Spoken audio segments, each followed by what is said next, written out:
Tupatieni hela zetu haraka. Tunajua ni milioni 29, itoe yote. Ukituchelewesha, tunamuua mtoto. Na nyie wenyewe pia tunawamaliza. Kama unazo hizo hela, mme wangu, wape tu. Kaka yangu, naomba mwachie mtoto. Hela yote hii hapa, chukueni. Safi sana. Sasa leteni simu zenu zote na funguo za mlango wa mbele. Jamaa kazima kabisa. Kipenseli utakuwa umeshawa. Mimi nilitaka nimjeruhi kidogo tu, ili waharikishe kufuata maelekezo yetu. Kumbe jamaa mayai. Lakini kama amekufa ni sawa tu. Huyo Sifa kama angekuwa swahiba wake, asingemlengesha topore. Fresh. Yap, tembea tusepe.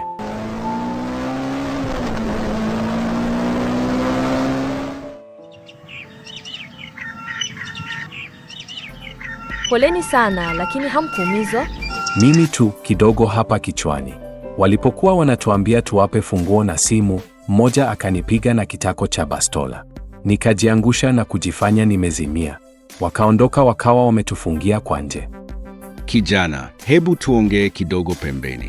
Mzee Mwinyimpeku, shikamoo. Ila kama nilivyoelezea, hakuna la zaidi. Ngoja niwahi kituo cha polisi nikatoe taarifa kwanza, tutaongea tu siku nyingine mzee wangu. Sawa, kwa hiyo nije hapa nyumbani baadaye jioni? Labda siku nyingine, maana nikitoka polisi nitaenda hospitali kidogo, halafu nitahitaji kupumzika. Hili janga la leo sio dogo. Sawa, basi nitakuja nyumbani kesho tuongee. Ningekuacha upumzike kwanza, lakini natarajia kusafiri baada ya kesho na sitorudi mpaka baada ya miezi 3 hivi. Jambo ninalotaka tujadili naamini ni muhimu sana, na siwezi kuliongelea hapa mbele za watu kwa sababu ni baina ya mimi na wewe. Basi nikuache kwa sasa, uwahi kituoni. Sawa mzee, njoo tuongee hiyo kesho.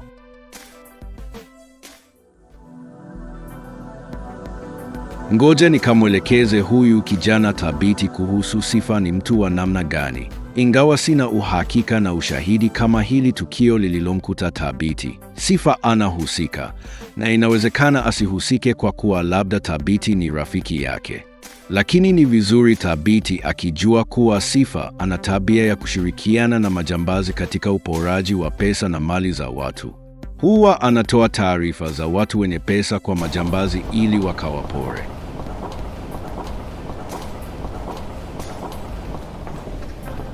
Hodi, hodi, hodi, hodi. Karibu mzee. Shikamoo mzee. Marahaba, marahaba. Poleni sana tena. Mnaendeleaje kiafya? Endelea vizuri tu mzee. Sasa nisifanye la mwazima jambi. Kilichonileta hapa bila kumuunya maneno ni kukujulisha kuhusu tabia ya Hodi, hodi, hodi. Karibu shemeji. Bwana Sifa, karibu swahiba.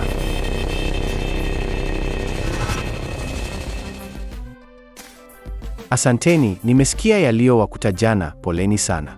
Mzee Mwinyimpeku, shikamoo. Marahaba kijana. Huyu mzee ni mbea sana, sijui alikuwa anaongelea nini na hawa kabla sijafika. Itabidi nimpange Thabiti asimwamini kabisa. Tuendelee tu mzee, huyu Sifa ni swahiba yangu, sidhani kama kutakuwa na tatizo akisikiliza mazungumzo yetu.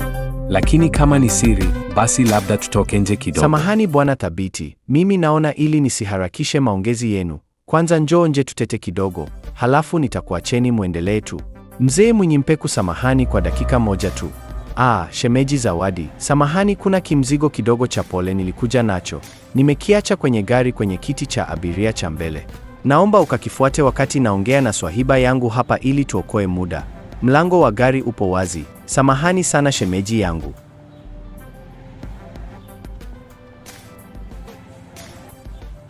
Sasa ni hivi, bwana Thabiti. Kwanza pole tena kwa majanga, halafu nilitaka tutoke tukapoteze mawazo kidogo Sikutaka shemeji asikie hili, anaweza kuwa na mtazamo tofauti hasa kwa haya majanga makubwa yaliyokukuteni. Lakini kukaa ndani na kuomboleza tu, kutakunyongonyesha tu. Bora kukaa na wadau wengine tubadilishane mawazo. Sawa, shemeji yako itabidi tumwage Kiana asije akamain. Basi ngoja nimsikilize mzee Mwinyimpeku. Hapana. Sikiliza, huyu mzee namjua mimi, hafai kabisa. Nitakupa habari zake kamili baadaye, lakini kwa haraka huyu mzee kwanza ni mwongo. Halafu na uzee wake huu, anapenda kuchukua wake za watu. Inasemekana huwa anatumia dawa kuwarubuni wake za watu vijana kabisa. Hata mimi kuachana na mke wangu sababu ni yeye. Kwa hiyo hapa sisi tusepe moja kwa moja, tusirudi ndani, halafu umwambie shemeji ampotezee. Mbona sijaona mzigo shemeji? Kweli, ndo sasa nimekumbuka, nitakuwa nimewacha nyumbani. Sasa shemeji, sisi ngoja tuwahi kidogo, kuna mtu inabidi tumuwahi, kuna mchongo wa pesa. Kwa majanga yaliyokukuteni shemeji, mnatakiwa msipoteze muda kukaa na kujutia tu, haitosaidia. Mnahitaji pesa hivi sasa kuliko maelezo. Kweli kabisa shemeji. Sasa mpenzi, niombee radhi kwa mzee Mwinyimpeku, tuna dharura kidogo, kuna sehemu tunawahi. Sawa, ila sidhani kama atabaki ndani na mimi kuendelea na maongezi wakati alitaka kuongea na wewe mwanamume mwenzake. Si ungemwaga mwenyewe tu? We mwelekeze tu, tunachelewa sisi.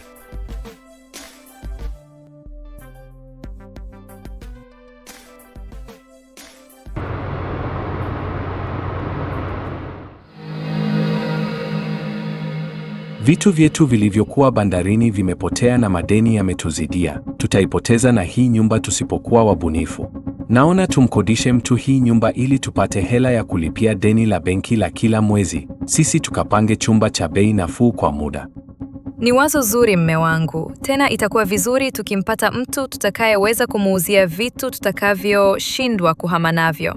Basi ngoja niongee na Sifa atutafutie mtu wa kukodi nyumba nzima.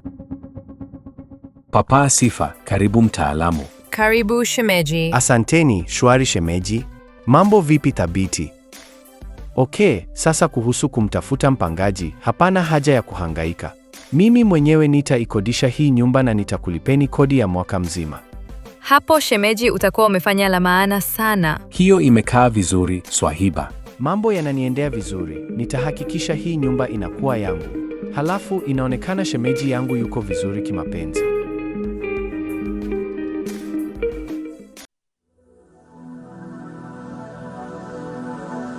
Kwa hiyo, Bwana Thabiti, ombi lako la mkopo mkurugenzi wetu hapa mzee Masawe, amelikubali. Nashukuru sana mkurugenzi, manake wasiwasi wangu mkubwa ni kukwama kulipa deni langu la benki na kuipoteza nyumba yangu. Kuna Swahiba yangu mmoja nimempangisha, kwa kweli amenisaidia sana kwa kunipa kodi ya mwaka mzima, lakini mambo mengi ile hela inakata. Na mishahara yenyewe siku hizi ndo hivyo tena. Bwana Thabiti, usiwe na wasiwasi aise, mambo tutayaweka vizuri. Hayo mambo ya mishahara, hii shule ni yetu sote hapa, sio yangu peke yangu. Tena sisi hapa ni viongozi wa hii shule. Nyie wenyewe mnajua biashara zimekuwa ngumu kweli siku hizi. Ila kwa hii ishu yako, nitapambana na kuhakikisha mwisho wa mwezi huu na kupa hela yote ya huo mkopo uliomba. Kwa kweli sijawahi kupata mkuu wa taaluma mpambanaji kama wewe katika shule yangu. Naongopa Bwana Mtendeni. Kwa kweli Bwana Thabiti, kuanzia wafanyakazi wenzake mpaka wanafunzi wote wanamkubali. Hata wakati ule ulipopatwa na lile janga la kuibiwa, mwezi wa juzi sijui, nilitamani sana uwezeshwe kiuchumi, lakini karibuni hela yenyewe yote ndo tuliwekeza kwenye maabara kwa ajili ya maandalizi ya mitihani ya kitaifa ya kidato cha 4. Ila kwa mwisho wa mwezi huu, na kuahidi mambo yako yatarudi kama vile kabla ya janga la kuibiwa. Nitakupa zaidi ya kiasi ulichoomba, nitakupa kama nusu ya hela ulizoibiwa. Hata hivyo hapo utakuwa umelipwa masalio ya mishahara ya miezi yenye changamoto unayoidai shule yetu, na utaendelea kukatwa kidogo kidogo kila mwezi mpaka utakapomaliza deni lako. Karibu mme wangu. Asante, naona mambo yanaenda hivyo kiugumu. Si afadhali sisi tunakula kila siku. Unajua hapa mtaani sisi ndo matajiri. Hofu yangu kubwa ni kuwa hili eneo lipo bondeni, ndiyo maana najaribu kufanya kila liwezekanalo tuhame kabla ya msimu wa mvua. Ila nikujulishe tu, mke wangu, kwa kiasi kikubwa tumefanikiwa. Kwa hiyo wewe kuwa na furaha tu. Kazini wamekubali kukuwezesha? Kama nilivyokuambia, kuwa niliomba ofisi inikopeshe hela. Sasa leo niliongea na mkurugenzi wetu akiwa na mkuu wa shule. ameahidi ofisi itanikopesha hela inisaidie kuhakikisha nalipa deni langu la benki kila mwezi ili nisipoteze nyumba yangu.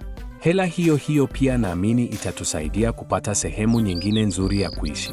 Na pengine hata kuanzisha kimradi kidogo ambacho unaweza kukiendesha, mke wangu. Hiyo hela naipata mwisho wa mwezi huu, wiki moja tu kuanzia leo. Ni jambo jema kuwa una uhusiano mzuri na mabosi wako kazini.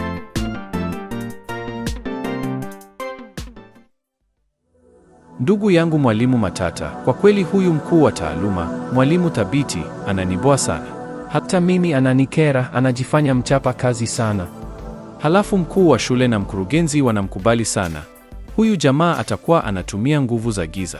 Kweli kabisa, yaani wewe ni makamu mkuu wa shule utawala, lakini kila jambo anajadiliana na yeye tu.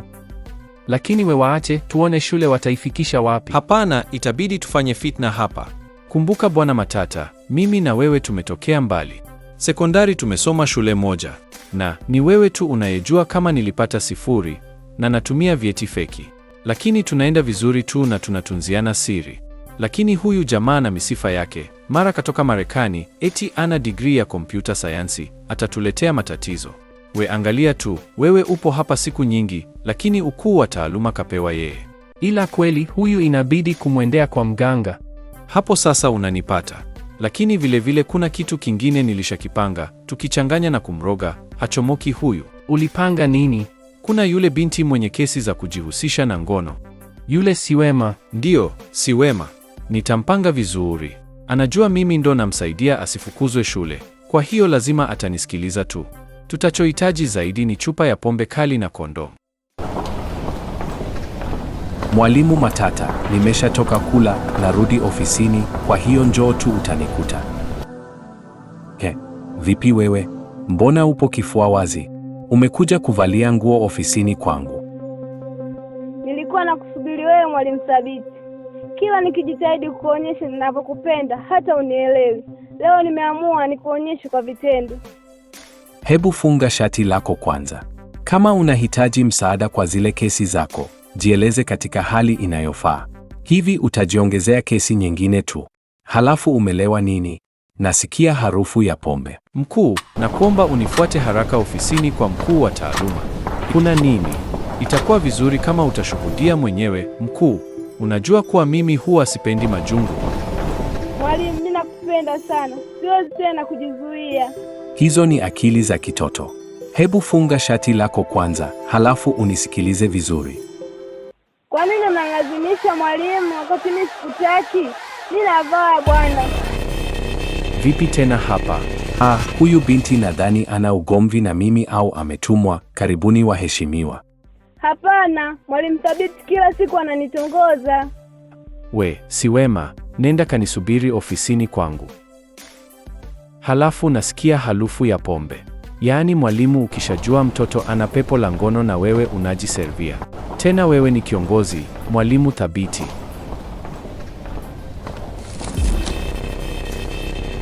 Haya, ona, pombe na kondomu.